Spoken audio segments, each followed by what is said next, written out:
Hey, my name is Josh Weiland, and I'm the lead pastor at Wawasee Community Bible Church in Milford, Indiana. We're in a rural area, but I'll often describe our church as kind of a urban church because even though it's rural, we're surrounded by cornfields on all four sides. Everybody kind of lives more of a suburban lifestyle.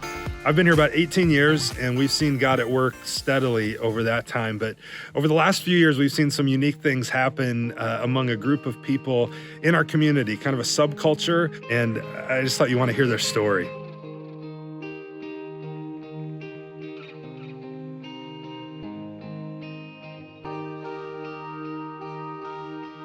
As a child growing up, we would have never had a coat with a zipper on it or shoes with outlets. Oh yeah, zippers. Zippers were and stuff Or even some buttons. do. What? No buttons. Can't remember when buttons were put I don't on remember. coat. Really? Oh, on a coat. You probably grew up in the more liberal area. We grew up with steel wheels on the Yeah. buggies and kerosene. But now it's so close to being insane. Yeah, no bikes.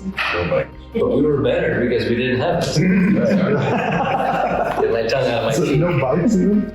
Oh no. I did, but he didn't. Outward appearance is very important. When we started classes to join the church, at the third class, they go over the rules. And Join the Amish church. yeah, before you get baptized. And I was like, we were walking home from church, and I was like, honey, I don't know if I can do this. But I wanted to get married, and I was like, well, I can get used to this. I did whatever was necessary to stay busy to keep that tamped down, because I was like, what is everybody gonna think? And you know, I made this choice, I can stick it out, but I was not happy. I tried to be happy by working harder.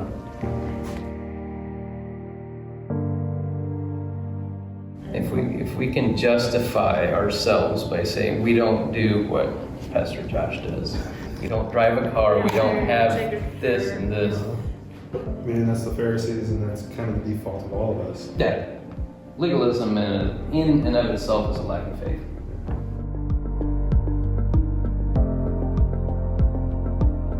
So how has being here, how has God changed you? What's some of the transformation? I was basing my salvation on dressing properly and just sliding along. Like your drawing with Randy Jessup is perfect. The way I grew up understanding salvation was I had to carry the cross and put it in there. Yeah, make sure it's low.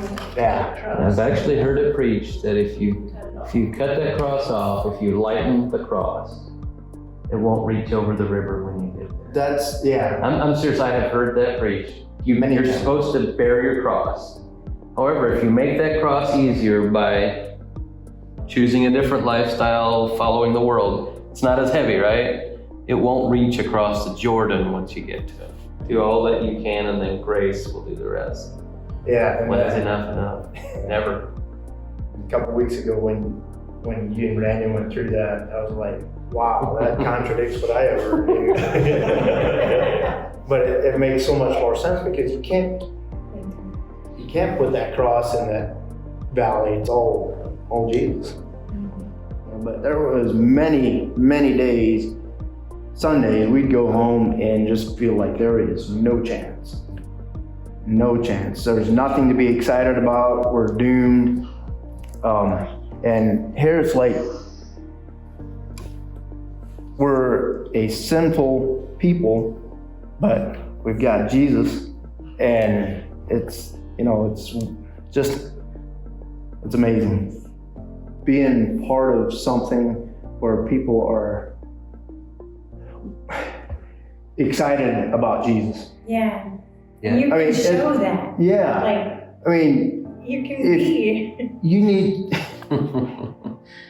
Because I remember telling him, I just want to go jump on the bed and just, I just feel God. Like, I was so excited and so, yeah. Truly felt peace. You know, Not sure how to say it. Guess you could say when I started to feel happy with my life.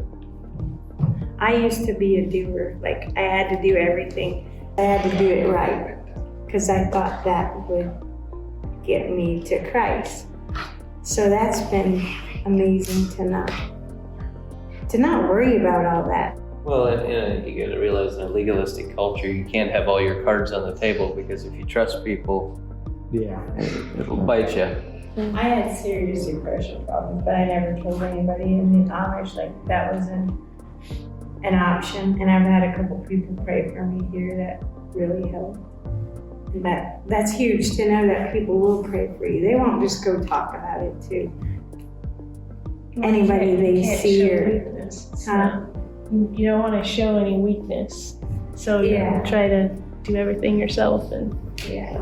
hide it and Hide it. make sure everything looks okay. That's when Christ is strong, when we're weak. Yeah. Mhm. And that's what's been amazing to have that freedom. I mean, you guys encourage me so much, just your story. And I'm excited you're here and that God's brought you here over the last couple of years. And to know it's been a costly decision, like for all of you, with your families and We still have friends we don't see. I thought they were friends. Yeah. I was gonna For say, 13 years. I never got in my 13 years in an Amish church, I never got the welcome I had the first time we walked in these doors. Yeah. That It was, was kind of mind blowing. yeah, it was. yeah, it's pretty cool what God's been doing. We've been blessed. Yeah. Yeah.